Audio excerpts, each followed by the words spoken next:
Olá, eu sou o Rogério Bon e estamos iniciando mais um programa Movimento Empresarial, sempre na parceria com ela, Ana Paula Rodrigues Bon. Tudo bem, Ana Paula? Tudo bem, Rogério? Tudo bem? No programa de hoje, nós conversamos diretamente de Brasília com o administrador Gilmar Camargo, que é o vice-presidente do CFA, Conselho Federal de Administração. Também conversamos com a jornalista Aline Wolff, que vai conversar conosco sobre vários temas ligados à questão da comunicação. Você sabe, as dicas de gestão empresarial são com a Vera Brock. As dicas de constelação familiar com a consteladora Cláudia Fortuna. E as dicas de saúde bucal com a cirurgiã dentista Aline Martins e Silva. Este programa tem a parceria da Sistec, Contabilidade Digital. As entrevistas são gravadas dentro do ambiente da Macro Office. As imagens do programa Movimento Empresarial são responsabilidade da fotógrafa Priscila Oliveira. E esse programa também conta com o apoio da Maisonave e Gross Advogados. Tudo isso e muito mais no programa Movimento Empresarial, que está começando a partir de agora.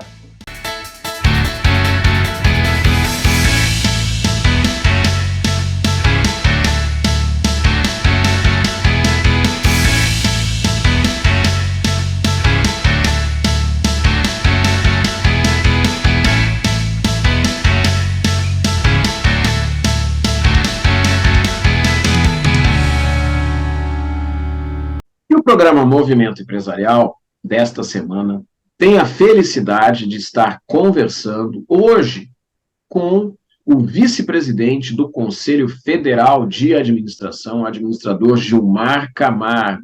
Administrador Gilmar, uma alegria tê-lo aqui no nosso programa mais uma vez.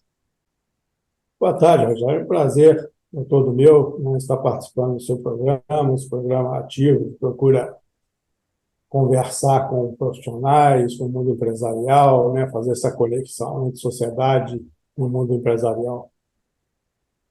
Gilmar, sempre é muito bom conversar contigo, porque tu és um profissional que tiveste experiência na gestão pública, tiveste experiência na docência, na administração privada, empresário, e hoje está como vice-presidente do Conselho Federal de Administração. Então, tens uma visão aí em diferentes áreas da administração.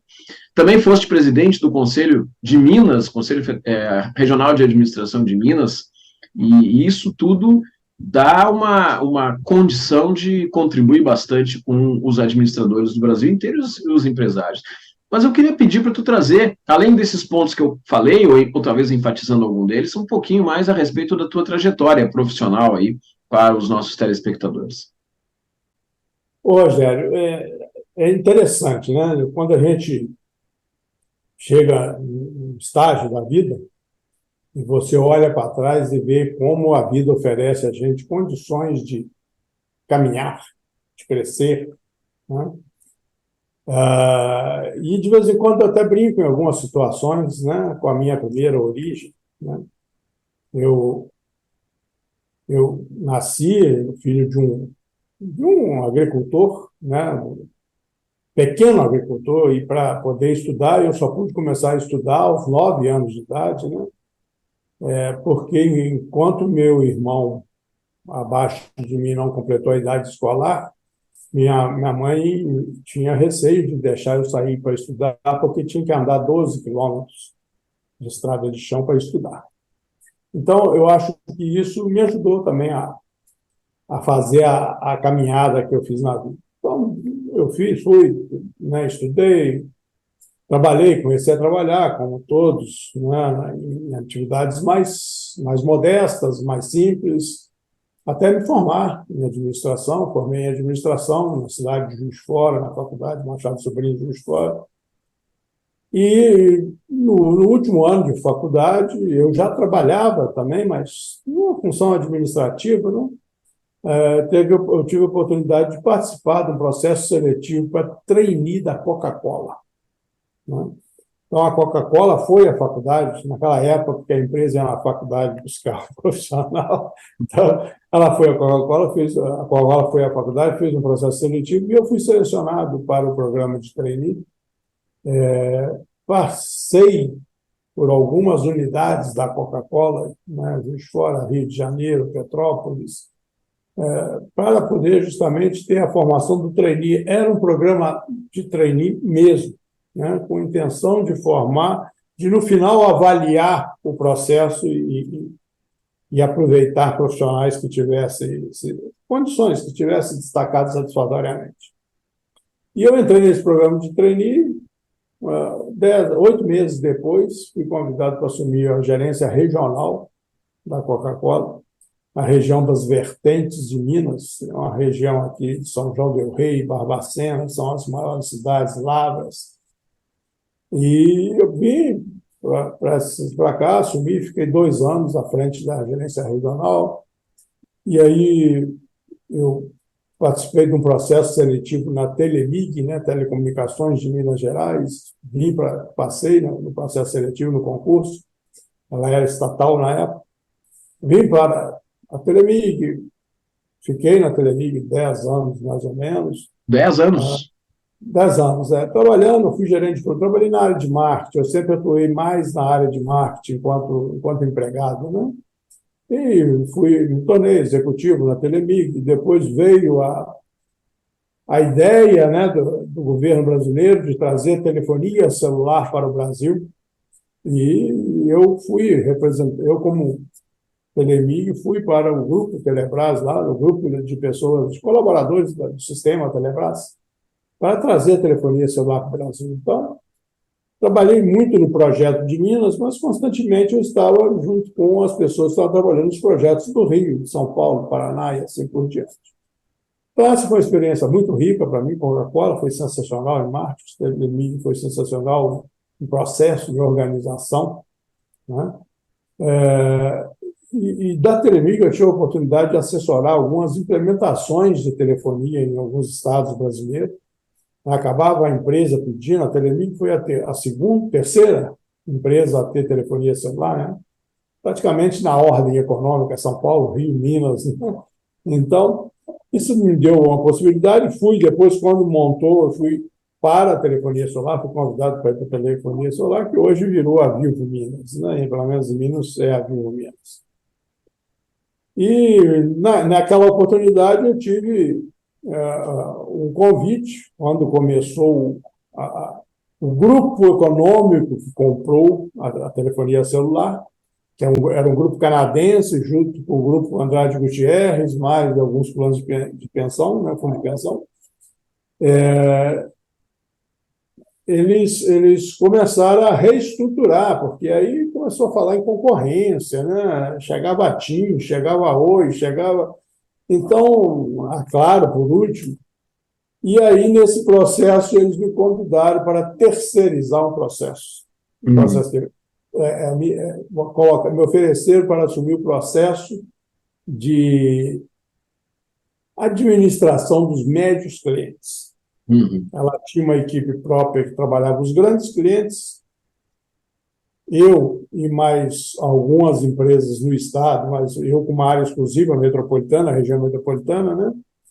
Trabalhava os médios clientes e as lojas, os funcionários das lojas trabalhavam pequeno cliente. E essa foi outra oportunidade riquíssima, né?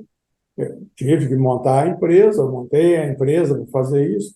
E dessa oportunidade surgiram mais 2, né? Porque quando você está no mundo empreendedor, de vez em quando você vê uma oportunidade, quando você olha a oportunidade, ela não encaixa bem no negócio, aí você tem que criar um outro se ela é atrativa ou se você tem interesse. Sim.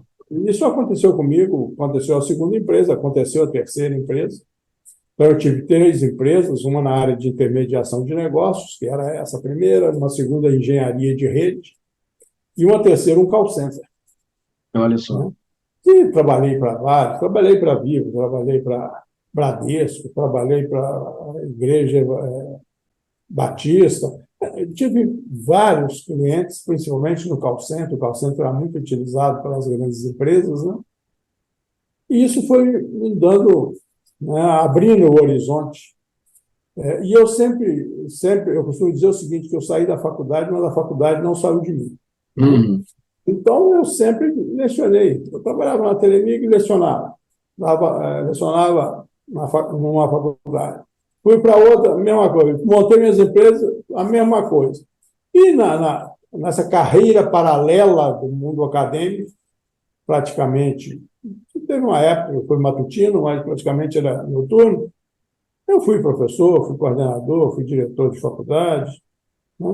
Fiz uma carreira também por lá. Então, nessa minha trajetória, eu fui técnico, né? Fui empregado, fui técnico, fui gerente, fui diretor, fui professor, coordenador, diretor e empresário. E, de vez em quando, eu nunca gostei de me sentir ocioso. Né? Uhum. Então, de vez em quando, eu participava de um conselho também. Eu fui do conselho, do conselho de Recursos Fiscais da Prefeitura de Belo Horizonte. Eu fui da CESU no MEC, a Secretaria de Ensino Superior do MEC, né? Como avaliador de planos, de projetos Uhum. pedagógicos. Né? Sim. Deu uma bagagem, e essa bagagem foi estendendo, comecei a participar da associação profissional, a ABTA, né? Associação Brasileira dos Técnicos, depois o Conselho Regional, Conselho Federal, voltei aqui ao Conselho Regional, agora voltei ao Conselho Federal para dar uma contribuição. E por essas passagens eu ocupei muitas funções, né? Eu atuei na área de fiscalização, diretor de fiscalização, diretor de marketing, diretor de comunicação, presidente e vice-presidente, né? E agora retornando à vice-presidência em 2023 e 2024, né? Junto com o Leonardo, que assumiu a presidência do Conselho Federal, lá em Brasília, e ele me convidou para compor com ele a presidência, né? Então, aceitei o convite para ser o vice-presidente e fomos escolhidos aí pelos colegas para poder comandar o Conselho por esses 2 anos, 23 e 24. Paralelo a isso, a gente caminha aí junto também pela Latino, né? Fui Sim. Latino na Ola antes, voltei para a Ola o ano passado, e sempre que precisa da minha colaboração, que precisa da minha experiência, né? Da minha vivência, eu estou pronto a contribuir, porque a administração me deu muita oportunidade. Eu costumo dizer o seguinte, quando eu olho lá atrás, que eu trabalhava na roça, que tem negócio de ajudar a tirar leite, ajudar a roçar pasto, criar boi e tal, praticamente de subsistência. E olha, hoje, né, a gente conhecia em alguns países, a pessoa no mundo. Acabei de receber hoje uma mensagem que eu nem li ainda, da Olga, da Rússia. Olha só. Chegou uma mensagem no meu celular. Olga Ergunova. A administração possibilita esse universo de oportunidades, e a gente está atento e disposto. Né? Se não estiver atento, disposto, souber conviver, né? Souber relacionar, a gente alcança as oportunidades. Agora, Gilmar, esse teu envolvimento institucional, ele também colaborou para o teu desenvolvimento, né? Porque à Com medida em certeza, que tu conhece outras pessoas, tu troca experiências, enfrenta situações que talvez só dentro da empresa tu não teria que enfrentar, isso faz um crescimento profissional e até mesmo de amplitude de mentalidade. com certeza, não tem a menor dúvida. Se eu continuasse na minha origem, né? Lá onde eu fui criado, nasci e fui criado, eu hoje no máximo era um trabalhador rural, um trabalhador urbano de base, né? Foi essas passagens que vão dando a maturidade, né? Vem a maturidade, vem vem a experiência, né? Então, ontem, inclusive, eu fiz uma palestra na jornada acadêmica, né? Uhum. E eu estava dizendo, olha, um dos maiores prejuízos que pode se dar a um estudante de administração é acabar com o estágio. Né? O estágio é essa oportunidade dele ver praticar o conhecimento que ele aprendeu e aprender a aplicar o conhecimento. Além dele conferir como é feito e o resultado, ele aprende como aplicar isso, ele aprende os relacionamentos. Eu lembro de muitos alunos que falaram: não, eu quero conhecer profundamente o marketing, eu quero conhecer profundamente finanças. Eu falei: se você for analista, você está feito. Mas se você for gestor, 60%, 70% do seu tempo vai ser gestão de conflitos, gestão de interesses. Então, essas funções, essa variação de atividades de negócio, permite você criar o seu senso crítico, o seu senso, sua crítica de julgamento, de análise e julgamento. Eu vejo assim, né? E não tenho a menor dúvida.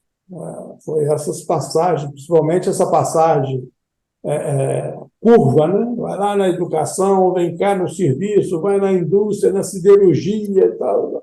Com certeza isso contribui significativamente no meu amadurecimento e no meu crescimento profissional.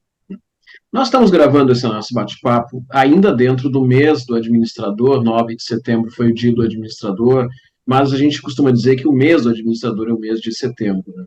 A administração evoluiu, ela mudou bastante nesses últimos anos, e o próprio Conselho Federal também mudou. O que tu percebe assim como as principais mudanças, as principais evoluções, ou como novos desafios, como tu queira chamar, que estão sendo enfrentados agora? Existem dois movimentos interessantes que a gente percebe claramente. Um é o da autonomia do trabalhador, o empowerment do trabalhador, né? Fruto do segundo, que é a tecnologia, o avanço tecnológico. Então, esses dois movimentos, o avanço tecnológico passou a exigir autogestão. E a autogestão passou a exigir empoderamento. E esse empoderamento trouxe também liberdade, né? Se a gente pensar o que trabalhador lá nos anos 40, 50, quando você perguntava para o trabalhador assim: por que você trabalha? Ele ia falar assim: para me ganhar o pão. Né? Quando você mira no trabalhador dos anos 80, 90, fala assim: qual que é o sentido do trabalho para você? Ele falou: o trabalho precisa de ser um lugar para me ser feliz, porque eu passo maior parte do tempo lá do que em casa, com os amigos. E hoje, quando você pergunta ao trabalhador de hoje, ou o jovem trabalhador, por que você trabalha? Ele vai falar assim: porque esse é o meu propósito, esse é o meu sentido de vida.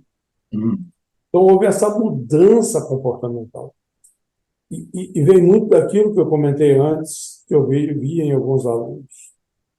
Nós saímos de uma administração técnica, profissionais formados tecnicamente, para hoje uma administração muito mais comportamental, né? E aí, mais uma vez, os relacionamentos, intercâmbios, estágios, vão contar muito, né?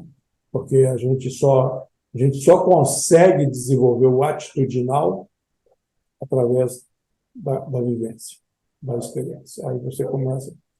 Não adianta ter uma disciplina na escola, porque ela não vai conseguir implementar isso. Ela pode mostrar, mas não vai conseguir implementar. Cultura, ela tem que ser absorvida, ela tem que ser vivida, né? Então, assim, eu vejo essa mudança, a tecnologia está trazendo, está forçando para isso, né? Por isso que esse perfil está evidente no mercado. A redução de estruturas. Esse processo de automação, esse processo de tecnologia, não vai demorar muito, as empresas vão ter dois níveis de estrutura só: é o estratégico e o tático operacional. Né? E aí, quando você compara lá atrás, eu conheci, o meu tempo de telemídia tinha 4 níveis, né? Diretor, departamento, divisão e seção. Né? Hoje, se a gente for pensar, basta ter o diretor e o profissional de autogestão. Então, essas mudanças a gente está vendo, a gente está percebendo um cliente muito mais exigente, não compra mais pela cor da embalagem, não compra mais pela marca ou pelo design da marca. Ele quer saber por quê, né? Por quê, para que serve, qual que é o interesse, como é o custo-benefício disso. Hoje está muito questionado. Então, a gente está vendo no mercado questionado, uma tecnologia dando suporte a esse avanço e as empresas enxugando a estrutura para ficar no nível estratégico e operacional, tático operacional. Vai precisar das duas funções, vai ter que ser um autogestor mesmo.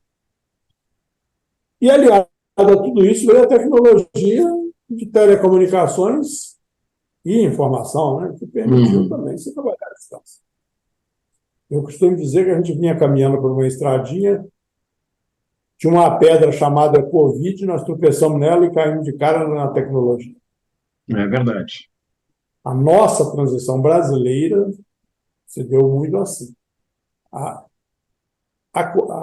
pandemia forçou muito o avanço tecnológico no Brasil. Eu vejo hoje, eu vou preservar o nome dele, mas eu tenho um amigo que é um grande consultor famoso, autor de vários livros, né? Tem uma consultoria fortíssima no Brasil, e ele fala: estou muito feliz, porque agora eu descobri que eu posso fazer a minha ginástica, de 85 anos que ele tem, eu posso fazer a minha ginástica da varanda da minha casa. A instrutora do outro lado me acompanha, me orienta. Grandes transformações. A ginástica virtual. Mas, Gilmar, deixa eu te pedir, nós estamos aí quase chegando ao final do nosso tempo de entrevista, eu quero pedir para tu deixar uma mensagem para os administradores. Uma delas pode ser, sem dúvida, participar do EMBRA, que é dia 6 de outubro, em Belo Horizonte, um evento maravilhoso, assim como o FIA, que é nos anos pares, o EMBRA é nos anos ímpares, né? Mas que mensagem tu deixaria para os administradores nesse ano de 2023? Olha, prepare-se, né? É necessário preparar, estar preparado para as mudanças. E outra, eu preciso de me preparar agora, eu preciso de ler o cenário, me preparar, não só adaptar, antecipar a necessidade de adaptação. E as formas de fazer essa adaptação são eles. Pode ser curso, pode ser treinamento, pode participar de um congresso, né, como é o Encontro Brasileiro de Administração, que vai acontecer de 4 a 6 de outubro em Belo Horizonte, sobre o tema disruptividade. Né? Então, falando da quebra de paradigmas que a tecnologia está trazendo, e ele vai ser oferecido tanto na forma presencial como na forma virtual. Ele será híbrido, o evento está aberto às inscrições híbridas, né, presencial e virtual, e trazendo 2 fatores sociais para abertura e encerramento. Na abertura, nós vamos ter a corrida do administrador, no domingo, dia 1º, e no fechamento, na sexta-feira à noite, o baile do administrador. Então, nós conciliamos a modernidade da disruptividade com uma forma de preparo, cercada por 2 movimentos sociais: o agrupamento para praticar esporte e o agrupamento para se entreter. Então, eu desejo aos profissionais de administração que pense sério na sua carreira. Não fique esperando ninguém cuidar da sua carreira, não. Cuide de você. Prepare-se, antecipe o futuro, e não vai faltar oportunidade. Administrador Gilmar Camargo, vice-presidente do Conselho Federal de Administração, muito obrigado aí pela sua entrevista aqui para o programa Movimento Empresarial. Obrigado a você, Rogério. Um abraço. Para você que está aqui com a gente assistindo o programa, saiba que daqui a pouquinho tem mais Movimento Empresarial. Não sai daí.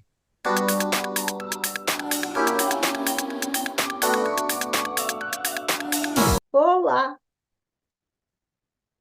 Eu sou a Vera Lúcia Brock Brasil, CEO da Brock Delphi Educação, líder da Universidade Corporativa Gestão 360, da Corporate Gestão 360 Graus.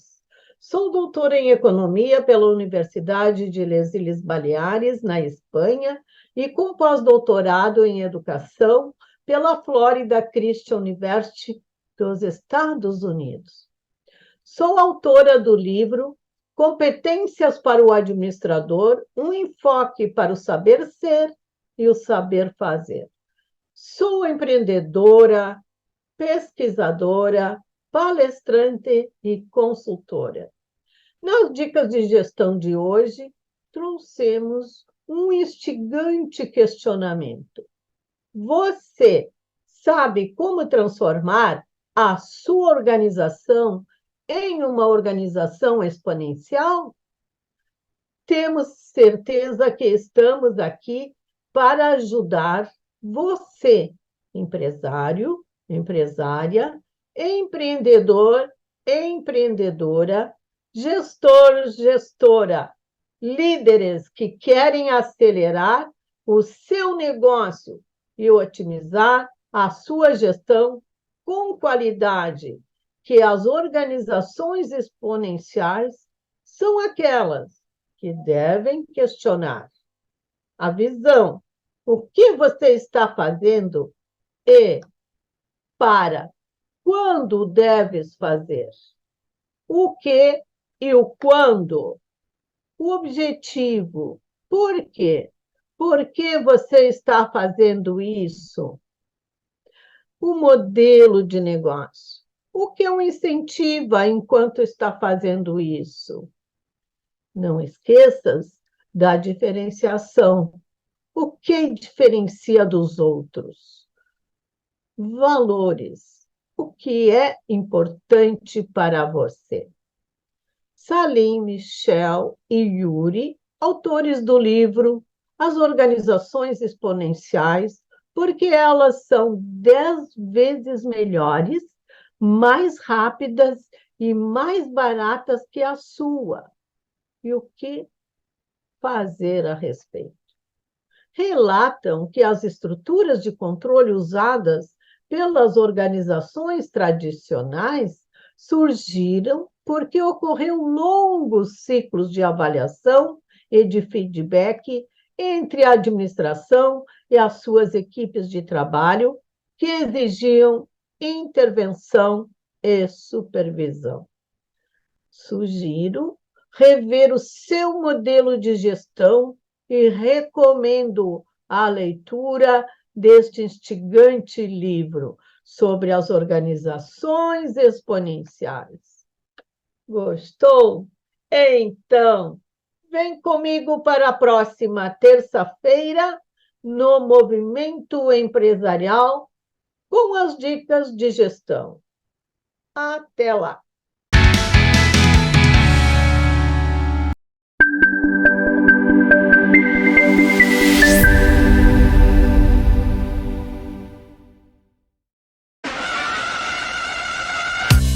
Em Porto Alegre, a MacroOffice é a solução completa em espaços multiuso para eventos corporativos, locação de escritórios, self-storage e endereço fiscal.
Com toda a família, com várias áreas pra curtir, é muita emoção.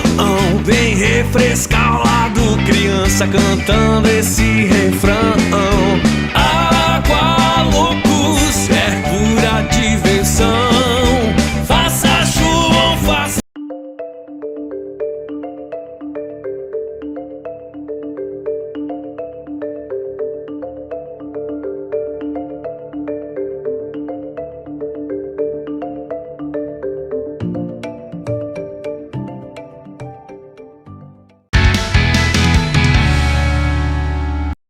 E nessa edição do programa Movimento Empresarial, nós estamos recebendo aqui uma pessoa que normalmente está segurando o microfone ou está conduzindo uma entrevista. Sim, está aqui conosco essa comunicadora, empreendedora da comunicação, Aline Wolff. Aline, muito obrigado por estar aqui com a gente. Eu que agradeço a companhia, né? A participação é um prazer inenarrável para mim aqui poder compartilhar esse momento. Mas você sabe que quando a gente está organizando os nossos negócios, quando a gente está pensando em estruturar as coisas, a gente precisa ter uma questão muito importante que não se pode esquecer, que é comunicar adequadamente aquilo que a gente faz, comunicar adequadamente aquilo que a gente planeja. E eu quero conversar contigo sobre isso. Mas antes da gente falar disso, eu quero pedir para tu contar um pouquinho da tua história para quem está nos assistindo aqui no programa Movimento Empresarial. Perfeito. Rapidamente, são aí 19 anos de empreendendo na comunicação já, né, de que eu tenho a WH Comunicação. Ela começou como assessoria de imprensa, nosso carro-chefe, porque minha base de formação é o jornalismo, mas depois, no decorrer, eu fui vendo que alguns clientes, eles sabiam fazer muito barulho com a assessoria de imprensa e outros nem tanto. Aí eu comecei a me aprofundar, fiz MBA, me especializei em marketing digital, e hoje eu cuido não só de assessoria de imprensa, mas também de estratégias para resultados dentro do marketing digital, porque eu acredito, de fato, que a empresa que quer prosperar, ela tem que ter domínio das artes da comunicação, ela tem que transmitir conhecimento e ela tem que passar a expertise para ela dela do mercado. Só assim ela cresce, não tem outro jeito. Então esse é meu dia a dia. Então aí a gente pode, muitas vezes, pegar aquele exemplo daquele empresário que entende que faz que vende um produto bom, que faz um serviço muito bom e acha que utilizar de mídias para falar a respeito do que ele faz é perda de tempo ou é só para as empresas grandes. O que a gente pode dizer para essa pessoa? Nossa, tá deixando dinheiro na mesa. Na verdade, assim, todo empresário, ele tem que ser, ele tem que influenciar o segmento que ele participa, porque senão ele vai perder a competitividade de mercado se ele quer competir com gente grande. Então, gente grande, né, empresários, marcas que querem vender muito, elas precisam mostrar autoridade, credibilidade. Isso acontece naturalmente na questão de rede de networking, sim, mas hoje não existe mais eu não estar no ambiente digital, não, é um caminho sem volta. Então, se tu não está, tu até pode ter aquela tua carteira de clientes que é fiel você, né? Você vende, tem um fluxo bacana, mas daqui a 5 anos o mercado já é outro, daqui a 10 anos o mercado já é outro, então tudo parte de como tu quer estar daqui a 10 anos. Meu conselho é que as pessoas não paguem para ver o preço, com que elas se antecipem e utilizam aí de todos esses poderes midiáticos aí para poder fazer a comunicação, gerar conhecimento, mostrar sua autoridade, mostrar seu produto, porque a gente parte do pressuposto, né, Rogério, de que todas as empresas, elas têm que ter um impacto social, todas as empresas, elas têm que ter um ikigai forte, elas têm que amar o que elas fazem e elas têm que, de alguma forma, resolver a dor do seu cliente. Então, resolvendo a dor do seu cliente, ela contribui para o mercado. E no momento que ela faz isso, ela tem venda. Só que se você não comunica isso, você vai perder para a concorrência. É inevitável. Então, pode até ser que você está bem, que você não quer crescer, que você é modesto, humilde, mas ali na frente vai dar problema se tu vier um concorrente do teu ladinho e tirar todos os seus clientes. E o que te fortalece é justamente a tua autoridade que tu construiu ao longo dessa jornada, tanto para os teus clientes fidedignos quanto para os novos que ainda não te conhecem, né? Então a gente sempre tem que pensar que nós temos clientes que não nos conhecem, clientes que estão namorando com a gente e clientes que já estão na casa. Né? Como é que faz para conseguir clientes novos? É comunicando, é mostrando o que tu faz, teu amor pelo mercado. Eu costumo dizer que as redes sociais, a tua mídia, ela amplifica aquilo que tu é na tua essência enquanto gestora. Então, se tu tem um bom trabalho, tu amplifica coisas boas. Se tu tem um trabalho ruim, as tuas redes sociais vão ser fracas, porque tu não tem nada para comunicar. Então, a gente trabalha muito essa questão da essência corporativa para poder utilizar os canais. Lembrando que hoje em dia a web ela é democrática. Então, todo mundo pode construir um canal. Toda empresa pode construir um canal e toda empresa pode passar informação para o mercado. Isso é uma coisa muito interessante porque até alguns anos atrás, para se conseguir transmitir uma mensagem por vídeo, como a gente está fazendo aqui agora, e a gente está aqui na Rede Sul de TV, mas tirando os canais tradicionais de TV, a internet é um espaço extremamente democrático para fazer isso, é o que tu estava falando. Então, até anos atrás, tinha uma mensagem oficial dos governos, tem a TV educativa que fazia essa mensagem, aí tu tem as outras emissoras que tem um aspecto comercial comercial, que vão te abrir espaço, mas vão cobrar uma contrapartida financeira para colocar isso, né? Só que hoje, se eu tenho uma empresa e eu quero transmitir a minha mensagem, sei lá, uma empresa de cosméticos, eu quero falar sobre cosméticos, porque eu tenho vontade de falar sobre esse assunto. Ou eu tenho uma agência de fotografia e eu quero falar sobre fotografia, eu posso desenvolver isso. E aí entra um ponto ali que eu quero explorar contigo, que é, hoje, grande parte das pessoas se acha comunicador e se acha em condições de sair produzindo um programa, fazendo entrevistas. Não é bem assim, né? Não, isso é até uma lástima, né? Porque a gente acaba tirando o crédito daquelas pessoas que realmente formatam storytelling. As pessoas, elas são comunicadoras por essência, mas aí tu tem uma técnica, tu tem um storytelling, tu tem uma dicção, tu tem um preparo, é outra história, né? E o que acontece aí é que muito barulho, né? Então, o problema da democracia da informação é justamente isso. Ao mesmo tempo que tu tem muita informação de qualidade, tu tem muito barulho. E aí as pessoas se perdem um pouquinho nessa questão da produção. O importante é produzir com conhecimento e não só com viés de comercial. E aí a gente cai na mesmice quando não é um profissional habilitado. O certo é que a empresa tenha aí uma agência de comunicação ou que tenha um jornalista por trás, produzir conteúdo rico, que a gente chama, né? Existe um segmento do marketing que a gente chama justamente de marketing de conteúdo ou marketing de conteúdo rico, que é isso, é a gente passar conhecimento pro mercado, não é clichê. Tá tudo bem você fazer um pitch de venda, você fazer um comercial, mas se você não nutre o relacionamento com o seu cliente através de uma informação com qualidade, a coisa complica. Outra questão, desafio das pessoas que querem fazer uma informação sem ter esse preparo no mercado, é que acontece que elas se embananam e elas acabam deixando de fazer aquilo que é a essência delas, que é gerir o negócio delas. Então, essa aventura de brincar de fazer jornalismo pode te tirar do teu foco, que é a qualidade do teu produto, a qualidade do teu serviço, né, que é realmente entregar ali na ponta um bom atendimento, é buscar inovação, é buscar sustentabilidade, buscar tecnologia. Então eu costumo dizer que quando tem cada macaco no seu galho é melhor. Né? Então o empresário, ele tem ali o domínio da informação sobre o seu negócio, seu segmento, seu produto, mas quando tu tem um profissional habilitado para transformar isso numa comunicação assertiva junto com o mercado, uma linguagem que o mercado entenda, que as pessoas, teu público entende, e isso sim, tem muita psicologia da comunicação por trás, com certeza tu vai fazer do limão uma limonada. Então eu aconselho a buscar ajuda nesse sentido.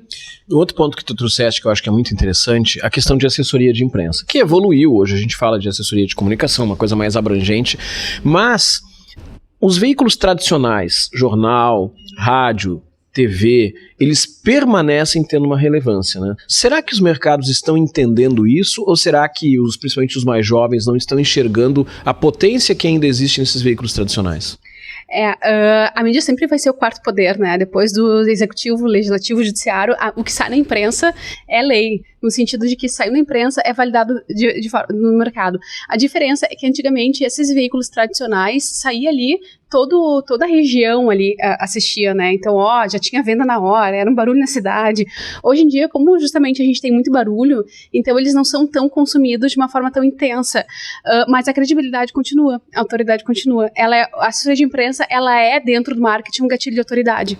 Então, existem vários gatilhos aí, rede social é barulho, anúncios pagos, no tráfego, por exemplo, é venda. Agora, imprensa sempre vai ser o gatilho de autoridade. Então, o que se faz hoje é sair na imprensa, pega aquilo, bota para dentro do portfólio de venda, dá um jeito de mostrar para o teu mercado, né, coloca nas tuas redes sociais. Então, o importante é hoje o mercado ver que tu saiu na imprensa para que essa validação ela aconteça no inconsciente do teu público. E aí teu público, ele se fideliza contigo, ele se deslumbra com a tua marca, porque ainda é o quarto poder, sempre vai ser.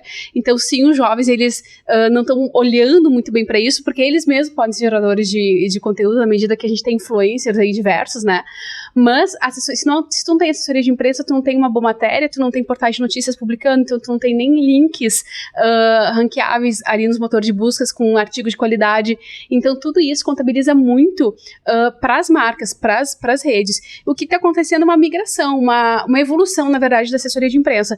Antes a gente buscava só os veículos tradicionais, hoje a gente busca os veículos tradicionais e a gente usa os portais também de notícias, que a gente sabe que o pessoal procura ali, né?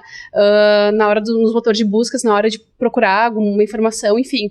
Então, hoje a assessoria de imprensa é muito importante para gerar onda de mercado e educar o mercado. Uma marca que está começando um projeto novo, que ele não é muito conhecido, vamos dizer, a assessoria de imprensa é o melhor caminho, porque tu vai escrever artigos e aí quando a pessoa publicar, o que é isso? Aí aparece lá no Google, as 5 validações, a técnica tal vamos pensar que é a estética que o pessoal adora, né? Saiu uma nova técnica aí de Botox, não sei, né? O mercado não conhece. Aí você trabalha com isso, você faz um artigo e tá ali, né? Fica fácil todo mundo encontrar. A assessoria de imprensa sempre vai ser o melhor caminho de credibilidade e educação. Isso é uma coisa muito importante, porque como existe uma necessidade infinita das empresas comunicarem e das pessoas adequadamente receberem a informação, ter alguém que faça esse meio de campo, ter alguém que faça essa curadoria até mesmo de chegar para a empresa e dizer, olha, essa notícia que tu está querendo levar adiante, ela é interessante para ti, mas para o mercado não. Daqui a pouco dizer que é uma empresa que não é tão conhecida, dizer que é o aniversário do fundador, é bacana, mas até que ponto isso vai influenciar a sociedade, né? Então, separar um pouco o que é interesse da empresa, o que é interesse dos sócios e o que é interesse do cliente e da comunidade. Exatamente. A comunidade, a tua empresa, ela sempre tem algo a oferecer de bom para o mercado, na medida que tu tem produtos que satisfazem o mercado sobre algum ponto. Então, o teu público, ele sempre vai ter dúvidas técnicas ou de uso comportamental, enfim, em relação ao que tu faz. E isso tem que ser comunicado, né? Claro que tem que estar de acordo com o plano de negócio da empresa, tem que estar de acordo. Então, a assessoria de empresa tem que explorar valores, missão, visão da empresa. Então, isso a gente chama de estratégia. Para fazer uma assessoria de empresa, tem que ter estratégia. Não, até porque a assessoria de empresa, ela sabe o que está na onda no momento, o que o mercado está consumindo no momento. Então, se no momento a gente está falando de sustentabilidade, vamos falar disso. Se no momento o mercado está falando de inovação, vamos falar disso, né? Então, a gente tem que unir as coisas boas da empresa com o que o mercado realmente precisa. E a assessoria de imprensa, ela cumpre o papel da empresa de contribuir para a sociedade, devolver para a sociedade aquilo que a sociedade deposita dela para ela poder viver, né? Para ela poder estar aí atuando. Então, uma das características do marketing 5.0 é justamente as empresas poderem contribuir com a sociedade aquilo que elas ganham da sociedade, o benefício de estarem atuando no mercado. E educar o mercado, passar conhecimento, passar informação é o melhor papel da assessoria de imprensa para isso. Se tu fosse elencar os 3 pontos assim que tu considera mais importantes para uma empresa começar a comunicar adequadamente, onde é que tu acha assim, a Aline pode colaborar com esses 3 pontos? Bom, primeiro tem que ter a vitrine digital, não tem como não ter, rede social tem que ter, mas só que de uma forma organizada, não feita de qualquer jeito, que relacione com o teu público realmente, né, que seja um canal oficial de comunicação para o teu mercado, eu acho sim importante, porque é a vitrine digital do teu negócio. Um bom site, eu acho que é importante para as pessoas te acharem, para as pessoas entenderem qual é a tua identidade quanto posicionamento. A assessoria de imprensa suspeita para falar, porque eu amo, adoro, acho que tem que ter, né, e aí depois, o mais importante, eu acho que eu já falei mais de 3 pontos, não, Rogério? Mas vamos pro quarto, então. Vamos só pro quarto, que esse é importantíssimo, as trilhas de relacionamento com o seu cliente. Relacionamento com o seu cliente. A empresa que não tem relacionamento com o seu cliente, e aqui eu já faço uma chamada aqui para os meus colegas jornalistas, que eles estão deixando na mesa essa oportunidade. Os jornalistas estão deixando de trabalhar textos que engajam o público das empresas, né? Eu acho uma lástima isso. Até nas redes sociais a gente vê pessoas que não têm nada a ver com jornalismo fazendo storytelling, quanto que essa habilidade de narrar, de contar histórias, ela é própria do jornalista. O jornalista sabe fazer isso muito bem.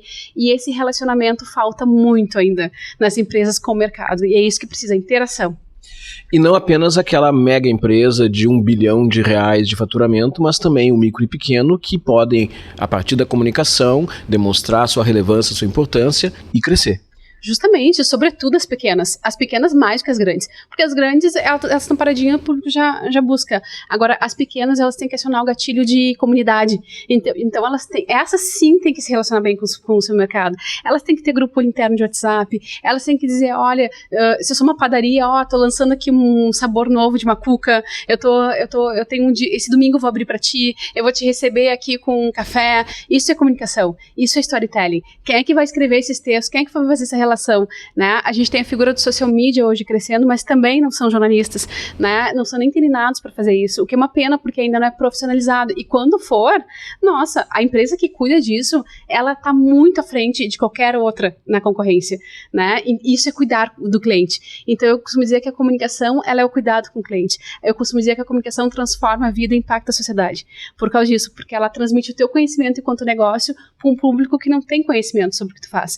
Então, se tu tem uma padaria, ensina lá, dá a receita de como fazer as coisas. Ah, mas eu vou passar meu conhecimento. Passa teu conhecimento, tá comprovado que quem passa conhecimento vende mais. Não tenha medo. É verdade. Aline, a gente está chegando ao final aí do nosso momento de entrevista. Eu quero pedir para tu deixar uma mensagem aí para quem está nos assistindo no programa Movimento Empresarial. Eu costumo dizer, sonhe, ame, crie. Se você é um empreendedor individual, se você é uma empresa, enfim, cuida da sua comunicação aí assertiva com o seu mercado, interagindo. Esse é o benefício do marketing 5.0 que a gente chama, que é a interação. Aproveite esse momento que o público gosta de interagir, aproveite as redes sociais que são democráticas, coloque um social media, treine bem seu produto, cuide do seu cliente, porque isso, sem dúvida nenhuma, faz a diferença na concorrência. Mas, sobretudo, com muita ética, muita transparência e muita verdade, congruência naquilo que você faz com uma essência e comunica, que aí o mercado te percebe e se conecta contigo. É isso. Ó, se você quiser saber mais, conversa com a Aline, que ela pode colaborar aí com o seu negócio, com a sua vontade de comunicar de uma forma adequada. Mas, Aline, muito obrigado aí por esse momento de entrevista. Eu que agradeço o convite, a participação do público e estou à disposição sempre que precisar.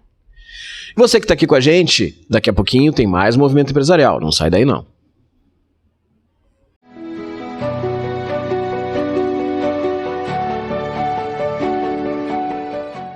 Olá, eu sou Cláudia Fortuna, falando agora de Porto Alegre para o Movimento Empresarial. Bom, há pouco tempo eu fiz uma grande viagem e realmente foi uma viagem muito extenuante, mas com maravilhas no meio do caminho. Eu peguei nada mais, nada menos do que 7 voos. 7 voos ao longo dessa viagem. E aconteceu um fenômeno, eu vou chamar de fenômeno.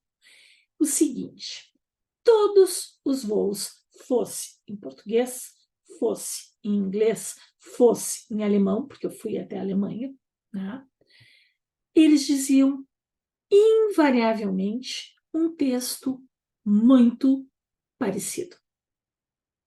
E acho que quem já viajou de avião conhece esse texto, e até mesmo quem não viajou de avião ainda também conhece esse texto, porque já viu em algum filme, porque já ouviu alguém falar. E o texto repetitivo que sempre tem no início de todo voo é: coloque primeiro a sua máscara. Sim, em caso de pane, em caso de despressurização da cabine, coloque primeiro a sua máscara. Então, eles fazem aquele movimentinho assim, ó, que vai cair a máscara, mostram, e aí mostra a gente colocando primeiro a sua máscara. Aquilo foi sendo repetitivo, imagina, 7 vezes, né? Ouvi todas as vezes aquilo ali em línguas diferentes, dito por pessoas diferentes, mas todas as vezes o mesmo texto. Lá pelas tantas me deu um estalo. Os salvadores, as pessoas que se dedicam muitas vezes a salvar o outro antes. Ai, primeiro meu amado, primeiro meu filho, primeiro a minha mãe, primeiro, são as pessoas que não colocam primeiro a sua máscara. E aí, talvez elas até digam, não, mas eu faço isso por amor, sou movido por um amor imenso. Não, eu acredito e acho realmente que o amor faz isso. Mas este amor, será que é um amor sábio? Ou será que é um amor cego? O que faz alguém salvar o outro primeiro? Quando nós fazemos isso, e é esse o alerta que eu quero que fique, é essa reflexão que eu quero que fique, porque eu fiquei pensando isso em todas as viagens, foram 7 voos. Quando eu não coloco a minha máscara, talvez eu me sinta o salvador, e talvez eu até seja o salvador, não vou questionar isso. Mas eu posso estar virando o quê? Para os outros, um peso. quando eles dizem assim, não põe a máscara na criança. O adulto põe a máscara e depois vai cuidar da criança. Quando eu ponho a máscara no outro, eu me torno o equivalente a uma criança. Meus amigos, é isso aí.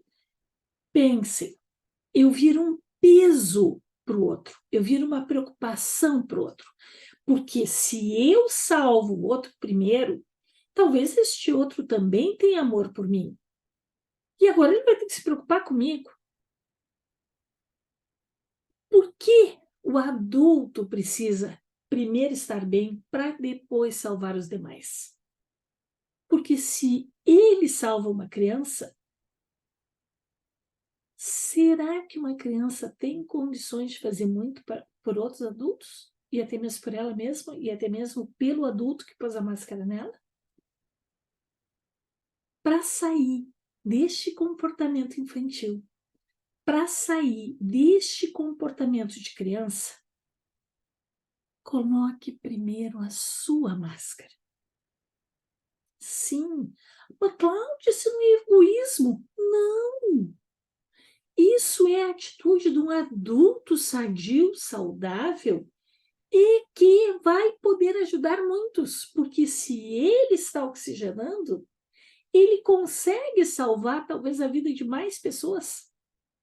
Se ele coloca a máscara numa criança e essa criança não consegue sair desse avião, e ele desfalece, esta criança vai ter que lidar com esse adulto que ela não tem condições de lidar. E fica uma inversão de papéis. Então, fica um apelo para os salvadores, para as almas caridosas. Pensem sobre isso. Por que é dito nos aviões? Por que é repetido isso com tanta ênfase?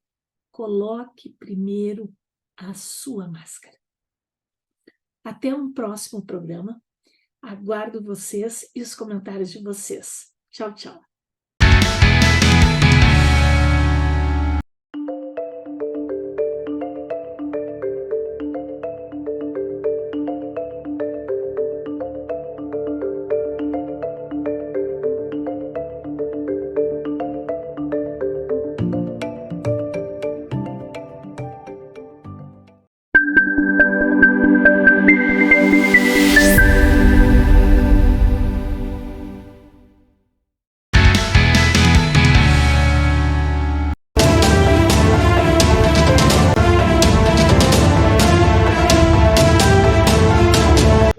Olá, sigo aqui em Lima, no Peru, e estou gravando esta opinião na região de Miraflores. O tema que eu quero trazer diz respeito a idiomas. Muito se fala hoje que com a evolução da inteligência artificial e diversos aplicativos que estão aí agora a nos atender, aprender-se um novo idioma tornou-se desnecessário. É claro que os aplicativos estão aí para nos ajudar, é claro que existem aplicativos que facilitam muito a comunicação com outras pessoas em vários idiomas. Agora, estar-se em um país que fala um idioma diferente, como é o caso aqui do Peru, onde se fala espanhol, e ter a condição de se conversar diretamente com as pessoas, percebendo-se a reação das pessoas, interagindo de uma forma mais intensa com elas, gera excelentes formas, possibilidades e negócios. Pois, afinal de contas, nós estamos tendo a condição de uma interação, de uma conexão mais direta, que não é proporcionada em qualquer tipo de plataforma. O estudo de idiomas, principalmente para quem atua no ambiente internacional, seja de negócio, seja de turismo, e mesmo para aqueles que têm o interesse de viajar ou de aprender um pouco mais sobre as culturas locais, permanece sendo muito importante. Eu tenho dito nas minhas palestras aqui no Peru que é importante para os peruanos e para todos os outros latino-americanos estudarem português. Afinal de contas, o Brasil tem 240 milhões de habitantes, mais de 15 milhões de empresas, tirando as MEI, e elas podem ser acessadas pelo mercado, pelos empresários, pelos profissionais do Peru, da Bolívia, do Chile, da Argentina, do Uruguai e de outros lugares. É lógico que que aprender o português, nesse caso, é muito importante para eles. No nosso caso, brasileiros, nós temos aqui no Brasil esse mesmo mercado, mas se olharmos para o lado, na América Latina como um todo, nós temos a maior parte dos países que fala espanhol. Então, para os brasileiros, para os empreendedores brasileiros, os empresários brasileiros, executivos e para os profissionais que querem buscar uma posição melhor no mercado, também é importante, pelo menos, aprender o espanhol. As coisas mais básicas para poder se comunicar e para poder gerar outras oportunidades que de repente não estão sendo geradas da forma que se desejaria no Brasil.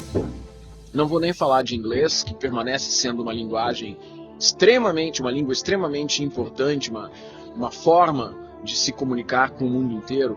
Mas, ok, pessoa que ainda não sabe pode deixar para o segundo momento. Por que não começar pelo espanhol, que para os brasileiros é muito mais fácil de aprender? É exatamente isso eu disse, entre outros tantos temas aqui, nas minhas palestras, ao longo desses dias em que permaneci em Lima, no Peru, em Huánuco, em Tarapoto, em Cinco Maria e outros mais. Então, a minha opinião dessa semana é esta. Semana que vem tem mais. Até mais.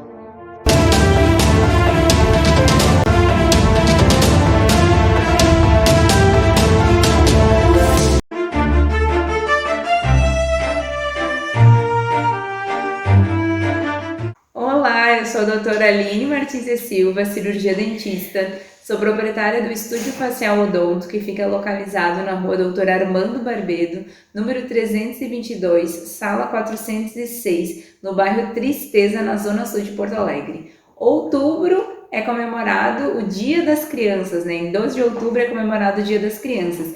E hoje eu vim falar sobre dicas da saúde do sorriso das crianças e vou ter um convidado muito especial, o Vicente, meu sobrinho e meu paciente. Tudo bem, Vicente? Sim. Então, vamos ajudar o pessoal a cuidar do sorriso das crianças. Eu quero que tu diga uma dica para as crianças. Não pode comer doce todos os dias. E quando comer doce, o que tem que fazer depois que comer o doce? Escovar o dente. E o que mais? Antes de escovar os dentes, tem que fazer o quê? Passar fio dental. Passar o fio dental. Então, tem que cuidar a quantidade de doce que vai comer, depois que comer, passar o fio dental e escovar os dentes. Uma segunda dica. As crianças têm que vir ao dentista. Para fazer a revisão, para ver se está tudo certo com o sorriso. Tu concorda comigo? E não pode tirar o dente antes da hora. Não pode tirar o dente antes da hora, mas é importante que os pais e as mães tragam a criança no dentista para verificar o que está acontecendo caso o dente demore para cair. Concorda? Concordo. Então tá, a gente fica por aqui até semana que vem para mais um Movimento Empresarial.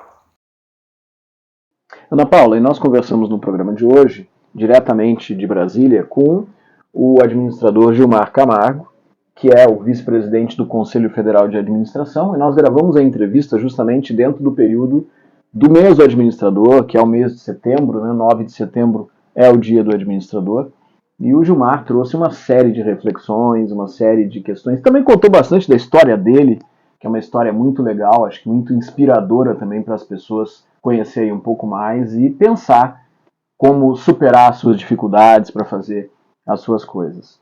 Também bateu um papo conosco a jornalista Aline Wolff, que é apresentadora de TV, que é assessora de imprensa, que trabalha com muitas questões aí vinculadas a esse universo da comunicação. Mas o programa de hoje está acabando, né, Ana Paula? Sim, Rogério. Fica a dica para você que sempre nos acompanha nos nossos programas, para olhar lá no nosso canal no YouTube, Movimento Empresarial, que tem todas as entrevistas, todos os programas realizados desde 2020, quando ainda éramos o programa Movimento Solidário Empresarial dentro do YouTube. Semana que vem estaremos juntos novamente, terça-feira, às 21h30. Até lá! Tchau, tchau! Tchau, tchau!